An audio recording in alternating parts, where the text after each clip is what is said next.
Dynamite punches by Carlos Ortiz.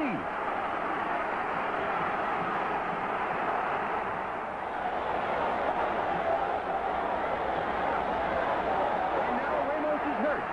Ortiz all over Sugar Ramos.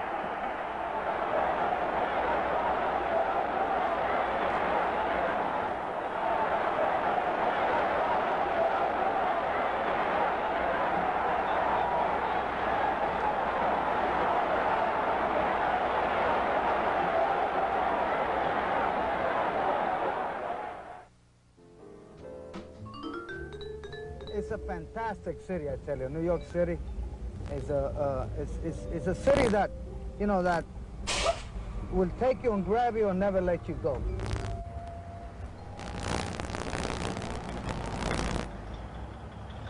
Coming into my own neighborhood, right here. This is 32nd and 2nd Avenue. It doesn't look like it used to look. Right now, there's just a lot of skyscrapers over here. At the time I came over here, was all 3-4 story cold water flats. The people were wild but wonderful, you know. All my friends live around here. But right now, I don't know where they are. Everybody must have moved out of the neighborhood because of the building that is going on today.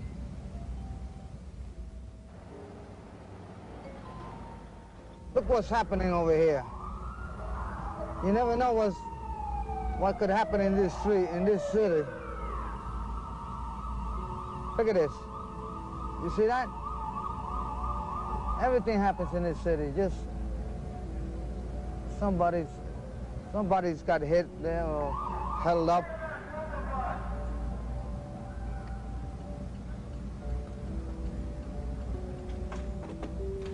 Ambulance here. You get in touch with the run element, then you're going to be a loser here in this city. There's no question about it. Now, if you're careful and you watch your association, and you tend to mind your business, you'll come out all right. So you see now, this is the Bowery. This is where all the derelicts go. See New York City, you see everything. The good, the bad, and the beautiful.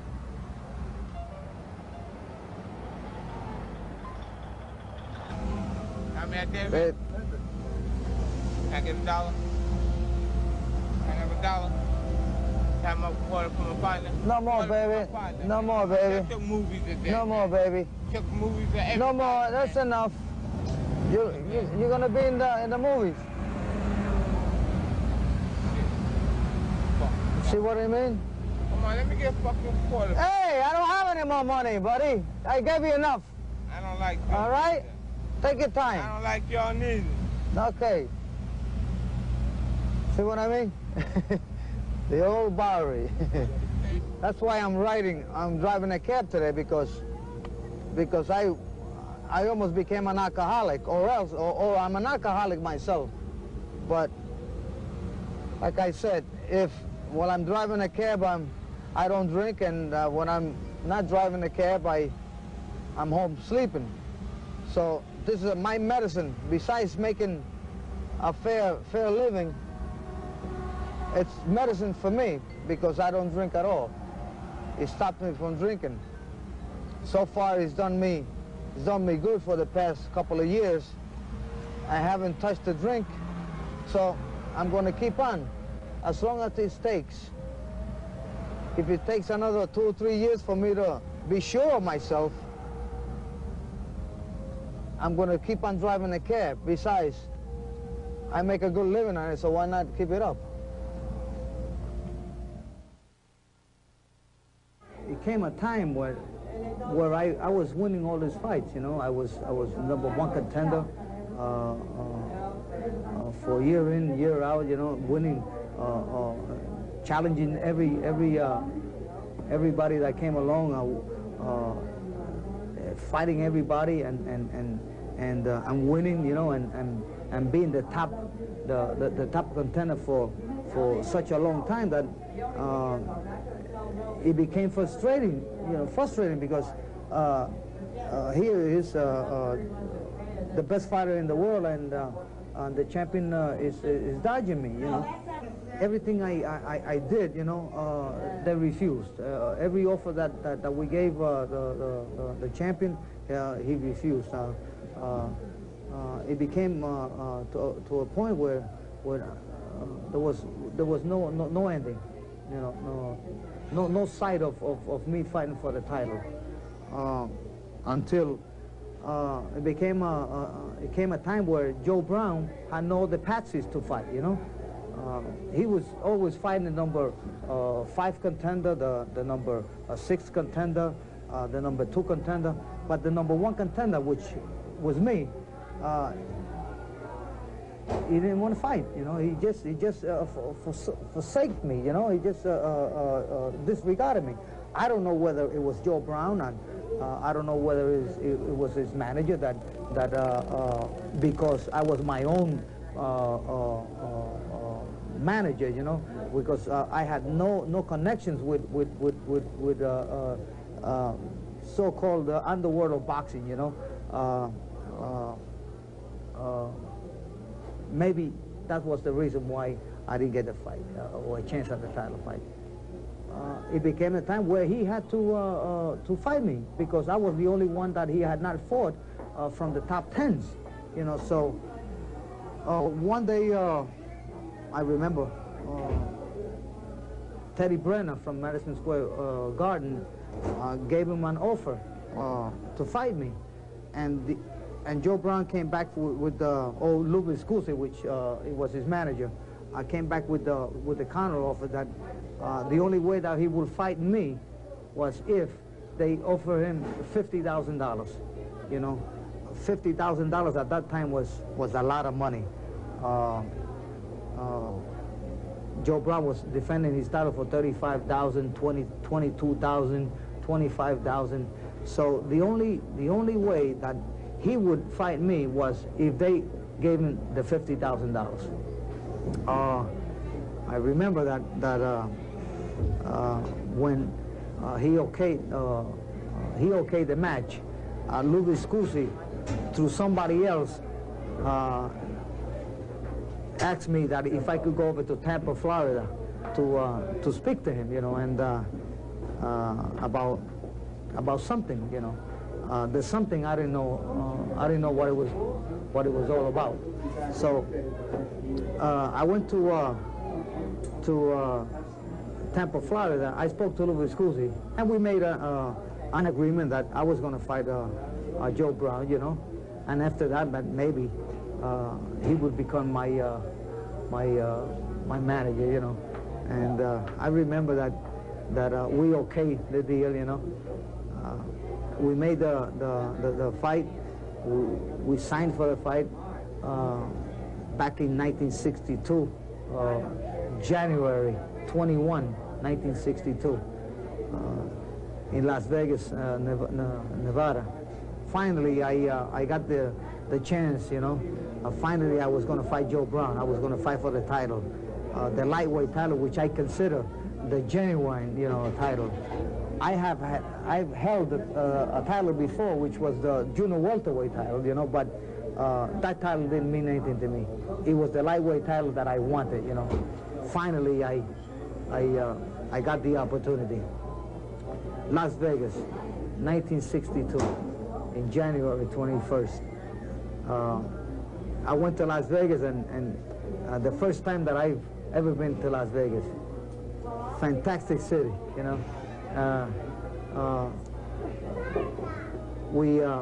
I was training there, ready for the fight.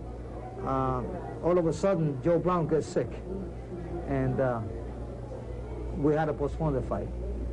2 days before the fight was supposed to take place, you know, he got sick, laryngitis, so we postponed the fight. The fight was postponed for another month, I finally got into the ring with Joe Brown. I fought Joe Brown, and it was a shutout. I beat Joe Brown. I won the title, but because I was in Las Vegas, you know, I was in Las Vegas for 1 whole month. I came back with the title, but I came back broke, you know. I was getting $21,500 for the fight, you know. And I remember to this day that I lost in the gambling room, $21,500. But, you know, the good part about it was that I had won the title, you know, and that in itself was money in the pocket.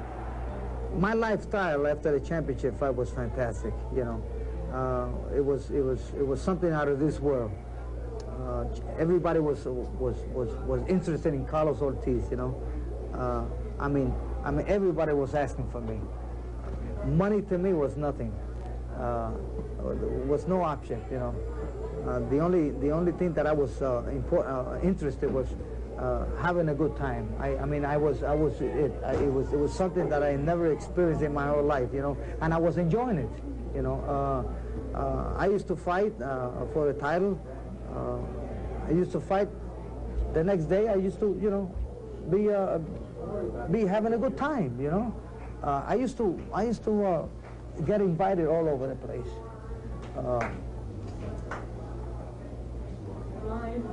I mean, it was something. I loved it. You know, I loved the whole thing.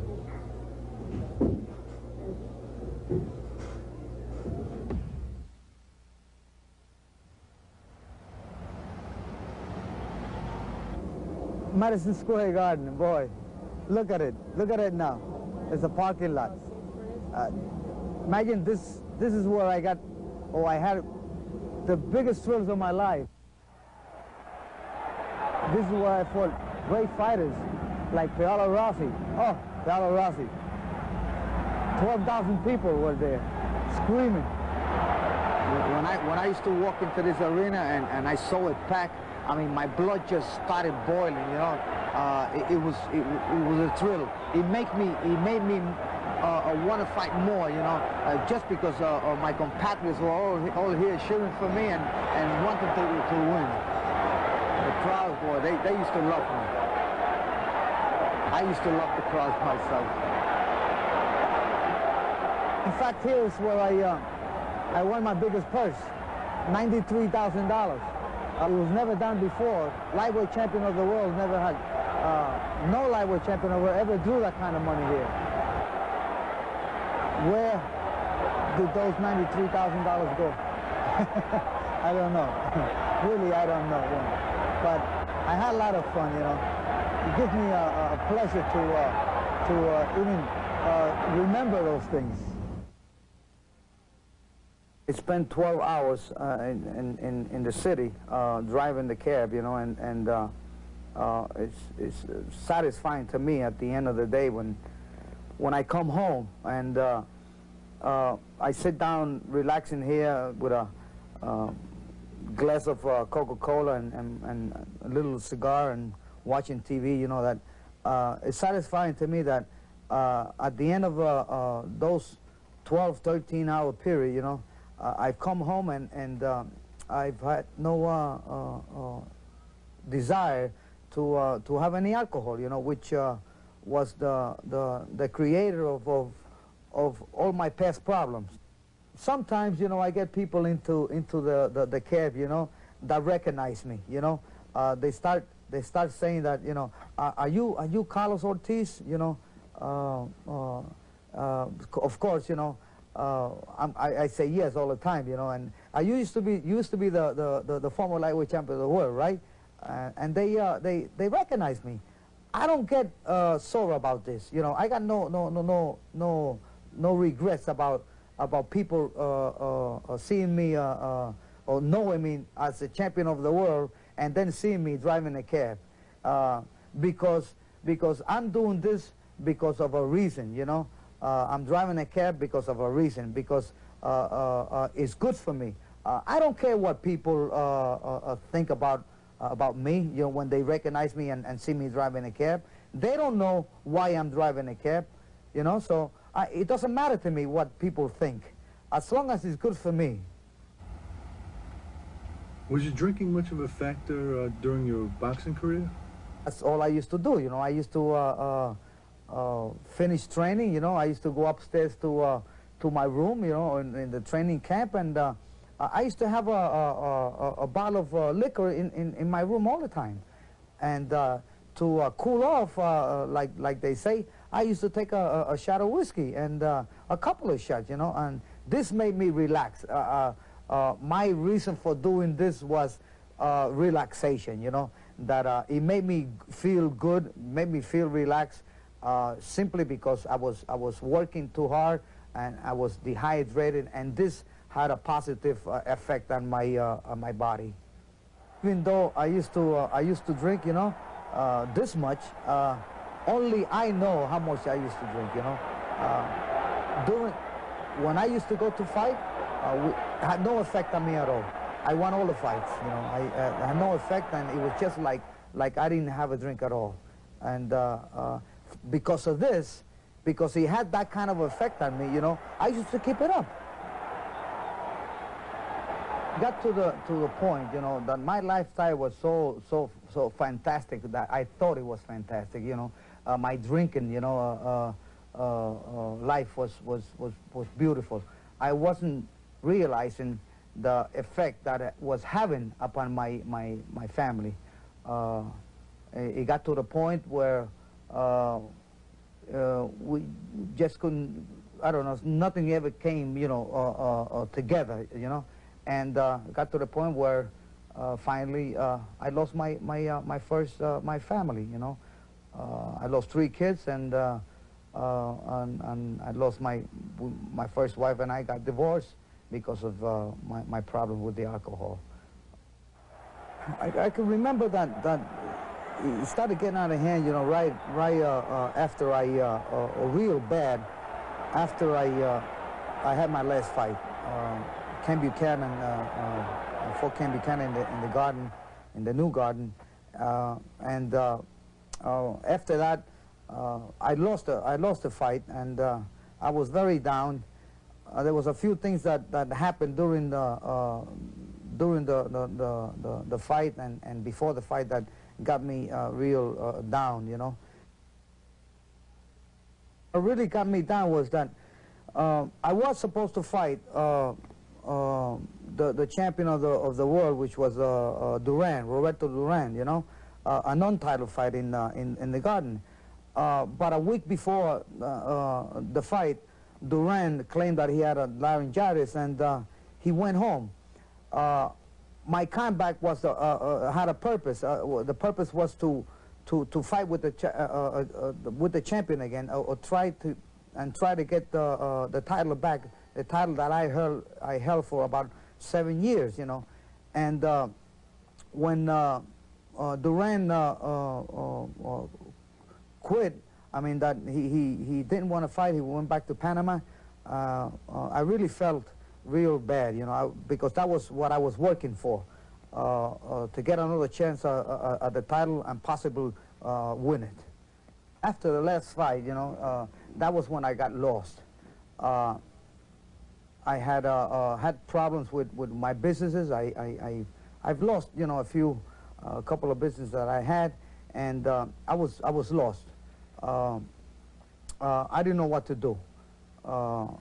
Then I was lost. I got an idea that I spoke to my wife about going to Puerto Rico, you know, selling the home and everything that I had, and going to Puerto Rico and settling down over there, a new, you know, atmosphere, to see whether I could, you know, bounce back, you know, in some other capacity.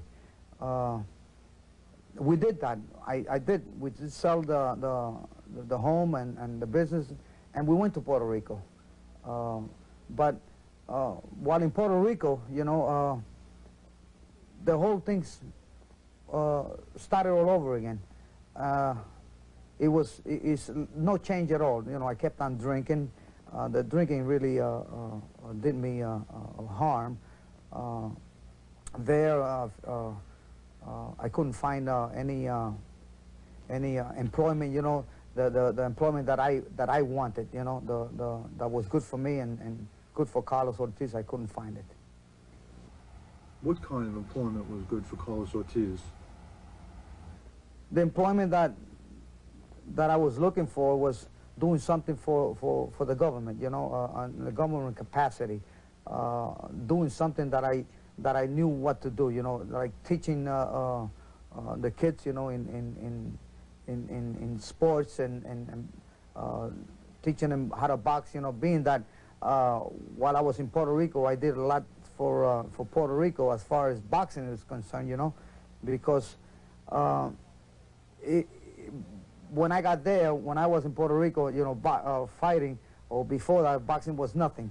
And I really brought boxing up in Puerto Rico, and I figured that because of this, you know, they would have something for me to do in the capacity of teaching, you know, the kids, you know, having something to do with the youngsters.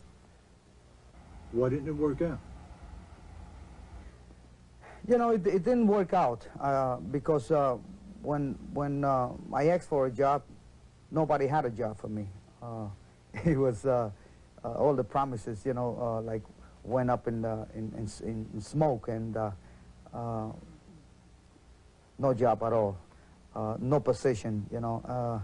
So that really made me feel awfully bad, the worst. And by this happening, I took to the, you know, like they say, to the bottle. You know, I got into a few problems over there too, just because of the problem of not having a job and not knowing what to do, and drinking too much.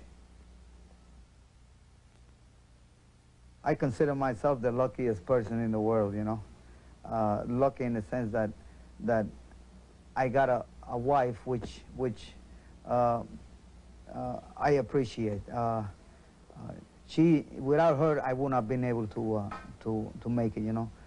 Without her understanding of my problem, if it wouldn't have been for that, I couldn't have made it at all. She put up with the worst, you know. With the little good time I gave her, it was beautiful. But all the bad times that I've given her, you know, in the past 16 years, she's put up like a soldier, you know. She's beautiful. Sometimes he feels like he has this psychological problems where he thinks that maybe he's going to go back to drinking. But I tried to help him out, you know, being compassionate and kind. You know, a kind word here and a kind word there, you know, it helps. Carlos, can you share with us some of your thoughts on the boxing game? You know, what I think about boxing, you know, boxing is a very cruel sport, you know. Today, it's big money, but you take only 1 out of 1,000, 1 out of 5,000 kids, boxers make it, you know. It's a sport where you risk your life to go into. You know, you're risking your life every time you go into the ring, and just to make a few bucks. About making boxing safer, forget about it. Getting thumbless gloves like they're suggesting nowadays, that's not going to help the injuries. That's not going to cut down the injuries. You're still getting punched in the head. Ortiz pouring it on. The tumbler's glove is not going to deter from getting hit on the head. You know, the only thing that is going to deter is getting a thumb in your eyes. Okay, but it's not going to deter you getting hit in the head, where it's most important. You may not see the results, you know, on a person, on a fighter, right away, you know, but take me for instance, you know. I've been experiencing, you know, psychological problems, you know, from my boxing career. So, and I was the champion of the world. I was good, you know. I never got hit that many times, you know. But you take a lot of fighters that haven't made it like I made it. That right now are punchy, you know. That right now are not mentally able to function right as a human being. My psychological problems I'm suffering now, you know. Why? Because of the years, you know. I was in boxing for not 14 years just in the professional ranks, but I spent another 7 years in the amateur ranks, from PAL or the Boys Club to the PAL to CYO and the interstate, intercity tournaments. I spent close to 25 years in boxing. All of this right now is having a psychological effect upon myself. Can you tell us what kind of an effect it had? Well, my effects that I'm having is getting different sounds in my head, you know. Dizzy spells at times, you know, that I've never had before. I've been to the hospital. They have taken scan tests of my brains and so forth, and they have verified that I do have injuries in my skull. Those injuries will never go away. They will stay there for the rest of my life, and I have to live with it. You know, it's one thing that is there. It's never going to go away.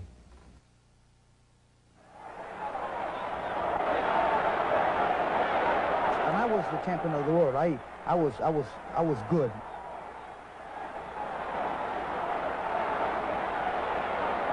Sometimes, you know, I get people into the cab, you know, that recognize me. I don't get sore about this.